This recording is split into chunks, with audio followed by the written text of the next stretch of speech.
तुमने ये कभी नोटिस किया है, जैसे ही तुम लड़की को बहुत ज्यादा प्यार करते हो, छोटा मोटा प्यार नहीं, बहुत ज्यादा प्यार करना है इसमें, एंड जैसे ही उतना प्यार करोगे तब क्या होगा पता है, वो लड़की तुम्हारी इज्जत नहीं करेगी, रिस्पेक्ट नहीं करेगी, पता नहीं क्या चेंज हो जाता है। लेकिन उतना मजा नहीं आ रहा अब लड़की को। लेकिन जैसे ही उसकी लाइफ में ऐसा लड़का आता है जो कभी भी वॉक अवे कर देगा, जो कभी भी उसकी लाइफ में से निकल जाएगा, तो वो चाहेगी कि यही चाहिए मुझे यार, मुझे इसके पीछे जाना है, मैं जी जान लगा दूंगी कि ये मेरी लाइफ में आए। तो आखिरकार ऐसा लड़की करती क्यों है? एंड देखो यही है, ये मैनिपुलेशन नहीं है। तुम्हें अगर लग रहा है कि इसे लड़की को मैनिपुलेट करना है तो नहीं ब्रो, ऐसा नहीं है। ये है ना बेसिक साइकोलॉजी है एंड यही काम करता है, ऐसे ही वर्क होता है। अगर तुम ये समझ लेते हो तो लड़की का बेसिकली ये फियर जो होता है, तुम अभी लड़की के मन में फियर नहीं क्रिएट कर पा रहे। लड़की तुमसे इतनी ज्यादा रिस्पेक्ट क्यों नहीं कर रही? धीरे धीरे अट्रैक्शन खत्म क्यों हो जाता है? इसीलिए खत्म हो जाता है क्योंकि स्टार्टिंग में मजा आ रहा था, स्टार्टिंग में उसे डर लग रहा था कि तुम कभी भी उसकी लाइफ में से जा सकते हो। लेकिन अभी क्या सिचुएशन हो रही है ना कि तुम उसके ऊपर बहुत ज्यादा डिपेंड होने लगे, तुम सारी चीजें उससे पूछ के कर रहे हो, उसके ऊपर डिपेंड हो जा रहे हो, उसके फैसलों को बहुत ज्यादा इंपॉर्टेंस दे रहे हो, अपने बार बार झुक जाओगे उसके लिए तुम। तो अब क्या हो रहा है, धीरे धीरे वो तुम्हारी रिस्पेक्ट कर नहीं रही, धीरे धीरे वो जो पोलैरिटी थी वो अब हो नहीं रही, एंड धीरे धीरे वो जो मजा था वो भी चला जा रहा है। यही दिक्कत आ रही है क्योंकि तुम उसके मन में ये जो डर था कि तुम कभी भी उसकी लाइफ में से जा सकते हो, वो डर अब है ही नहीं, एंड इसीलिए लड़की को इतना ज्यादा मजा नहीं आ रहा। तो आज हम यही सीखेंगे कि ये डर को मेंटेन क्यों रखना है एंड क्यों जरूरी है। देखो ब्रो, ये जरूरी है। अगर तुम्हें चाहिए कि वो लड़की अभी भी तुम्हारी लाइफ में अट्रैक्टेड फील करे, ये जो स्पार्क है वो स्पार्क मेंटेन रहे सदियों तक, तो ये होना चाहिए। तुम सारी चीजें टॉलरेट नहीं कर सकते एंड सारी चीजों की हम बात करेंगे। एंड उससे पहले अगर तुमने अभी तक मेरा कोर्स चेकआउट नहीं किया, तुम्हें नहीं पता कि कैसे बंदी को टेक्स्ट के थ्रू डेट पे ले जाना है, वो चाहे तुम डेटिंग एप्लीकेशन पे या तो फिर इंस्टाग्राम पे, कैसे बंदी को टेक्स्ट करना है, कैसे वो तुम्हें रिप्लाई करेगी, फिर फाइनली डेट पे क्या करना है, क्या चीज नहीं करनी, सारी चीजें मैंने मेरे कोर्स में बताई हुई है। चेकआउट करो, तुम्हें कमेंट में लिंक मिल जाएगी। सबसे पहला रूट प्रॉब्लम है कि डिपेंडेंसी किल्स अट्रैक्शन। दिक्कत क्या होती है पता है, जब तुम ऐसे मैन बन जाते हो जिसकी जिंदगी उसके अराउंड रिवॉल्व करती है, उसके आजू बाजू रिवॉल्व करती है, तो मेन प्रॉब्लम ये क्रिएट होती है कि तुम उसके ऊपर बार बार डिपेंड कर रहे हो एंड तुम ऐसे मैन नहीं हो जो उसने चूज किया था, तुम अब उसके बेसिकली फॉलोअर बन गए हो। रात को जब सोते हो तब उसकी याद आती है, उसको गुड नाइट किए बिना सो नहीं सकते तुम, फिर वापस तुम जगते हो तब भी तुम्हें उसकी याद आ रही है, उसको गुड मॉर्निंग भेजू ना भेजू, उसको मिस यू का टेक्स्ट करूँ ना करूँ, बार बार उसकी याद आ रही है, बार बार उसको मैसेज कर रहे हो, बार बार उसके ऊपर डिपेंड कर रहे हो कि कहाँ जाना है बच्चा, तुम्हें कौन सी जगह पे तुम्हें ले जाना है, कौन सी चीजें मैं करूँ कि तुम्हें पसंद आएगा, कौन सा इंसान बनूं मैं, कैसे क्या चीजें करूं, तब जाके तुम मुझे अप्रिशिएट करोगी, तब जाके तुम मेरी वैल्यू करोगी, क्या करूं मैं। एंड ऐसे ही तुम बेसिकली उसके फॉलोअर बनते जा रहे हो, जैसा वो बोल रही है वैसा करते जा रहे हो, अपनी लाइफ में के डिसीजंस भी उसको पूछ के ले रहे हो, एंड तब आती है दिक्कत। तब ये प्रॉब्लम क्रिएट होता है कि जो वो अट्रैक्शन था कि हाँ तुम कभी भी उसकी लाइफ में से जा सकते हो, अब उसे दिख रहा है कि तुम कभी भी उसकी लाइफ में से नहीं जाने वाले। एंड अगर वो तुम्हारी लाइफ में से थोड़े दिन के लिए भी जाएगी ना, थोड़े घंटे के लिए भी जाएगी ना, तो तुम्हारी जिंदगी की वाट लग जाएगी। एंड जैसे ही वो ये सेंस करती है कि तुम उसकी लाइफ में चिपक गए हो एंड तुम कभी भी उसकी लाइफ में से निकलने नहीं वाले, तो जो अट्रैक्शन था, जो वो फियर था, वो फियर उसके अंदर आएगा नहीं। एंड जब कोई पर्सन लाइफ में इतना ज्यादा घुस जाता है ना, तब उनकी वैल्यू नहीं करते, उसको इमोशनली सेफ फील नहीं होता, उसको ये लगता है कि तुम कभी भी उसकी लाइफ में से नहीं जाने वाले, और फिर धीरे धीरे वो तुम्हारी वैल्यू करना बंद कर देती है।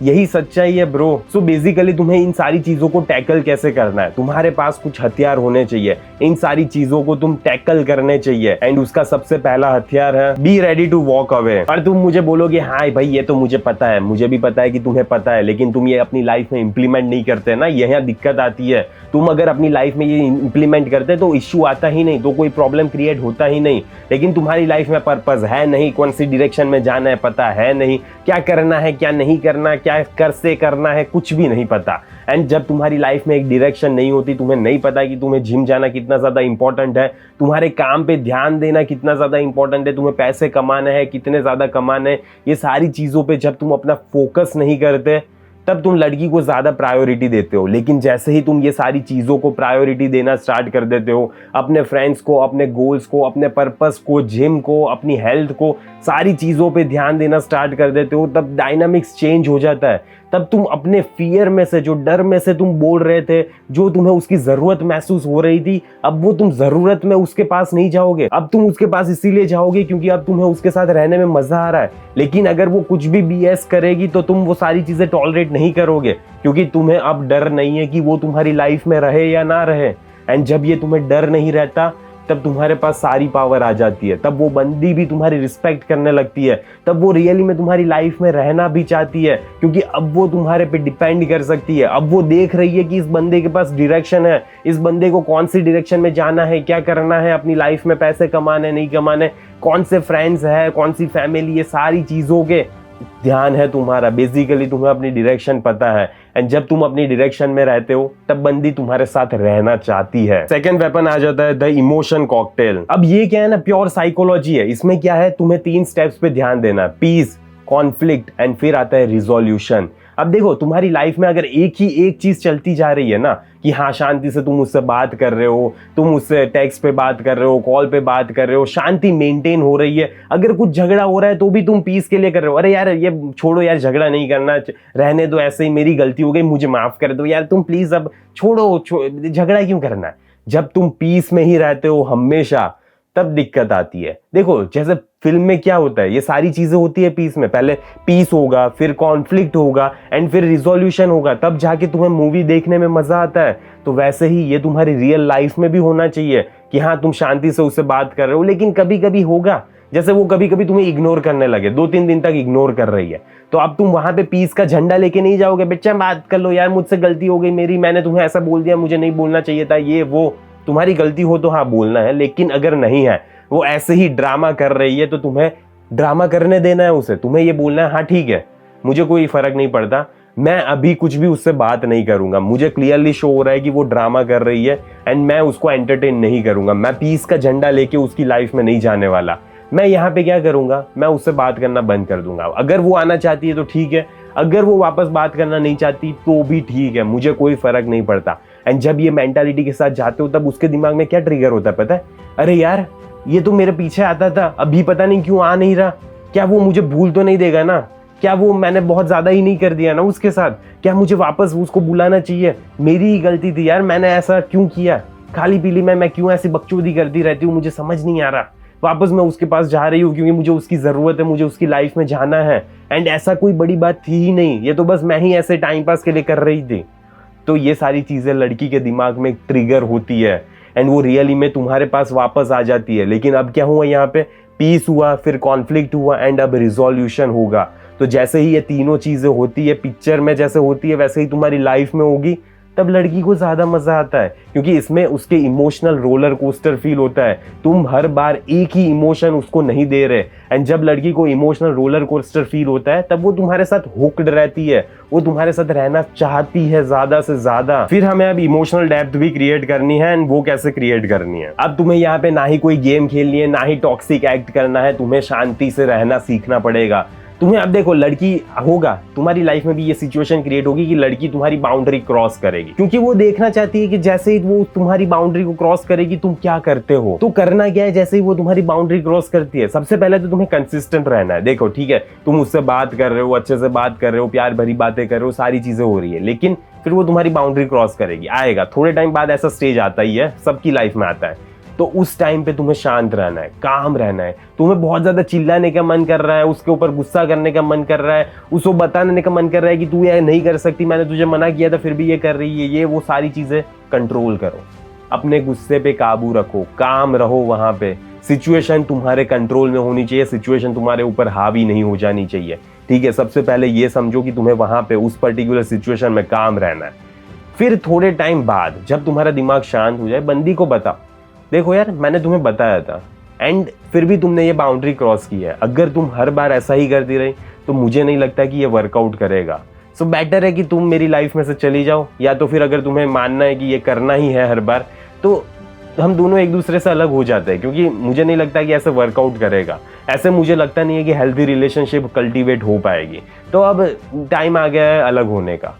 जब तुम ये बोलते हो ना, तब उसे पता चलता है कि हाँ तुम्हें वो पसंद है, लेकिन फिर भी तुम उसकी सारी चीजें एक्सेप्ट नहीं कर लोगे। अगर वो कुछ कर रही है जो तुम्हें नहीं पसंद, तो तुम वहां पे क्लियरली बाउंड्री अपनी प्रोटेक्ट करोगे, एस्टैब्लिश करोगे।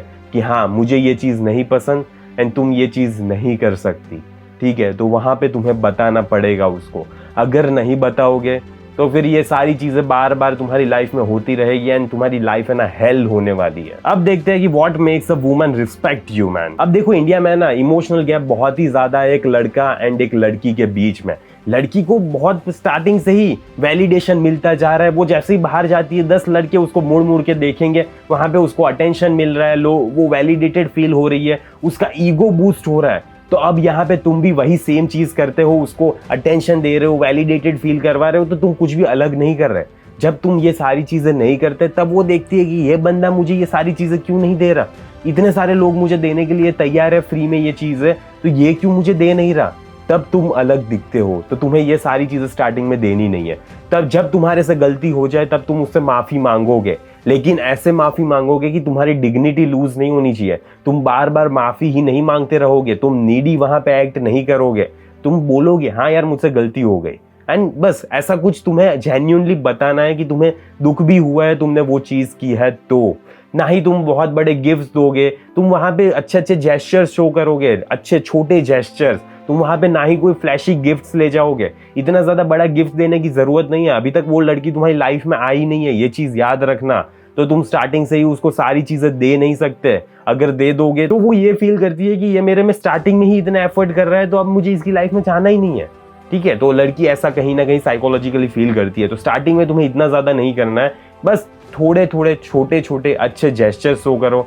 अगर गलती हो जाए तो वहां पे माफी मांगो, पर ऐसे माफी मांगो कि डिग्निटी लूज नहीं होनी चाहिए।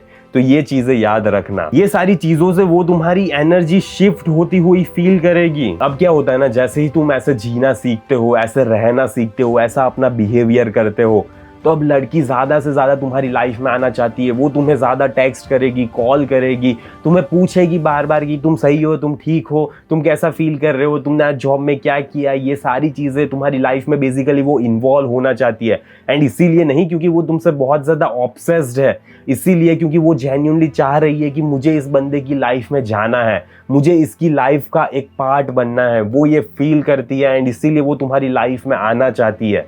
तो ये चीज याद रखना, वो रियली में तुम्हारी लाइफ में आना चाहेगी अगर तुम्हारा ये बिहेवियर होता है, अगर तुम ये मैस्कुलिन एनर्जी शो कर पाते हो उससे, तब ये सारी चीजें होती है। अगर तुम ये मान रहे हो कि बस ये सारी चीजें मैं अपने आप सोच रहा हूँ एंड मैं ये रियली में करता भी हूँ, लेकिन अगर वो ये फिर भी तुम्हारी तरफ इतना ज्यादा अट्रैक्टेड नहीं हो रही, तो तुम समझ लेना कि तुम ये सारी चीजें नहीं कर रहे।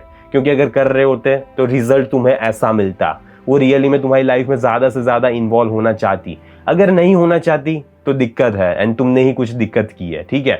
तो बस इस वीडियो को इंप्लीमेंट करना। एंड अगर तुम्हें नहीं समझ आ रहा कि कैसे बंदी को डेट पे ले जाना है, कैसे क्या बातें करनी है, कैसे वहां पे कैसे रहना है, कौन से कपड़े पहन के जाना है, क्या क्या चीजें करनी है, क्या क्या चीजें नहीं करनी, तो मेरा कोर्स चेकआउट करो, कमेंट में तुम्हें पिन मिल जाएगा। तो आज की वीडियो को यहीं समाप्त करते हैं, जल्दी मिलेंगे अगले वीडियो में। अंटिल देन बाय बाय, सी या।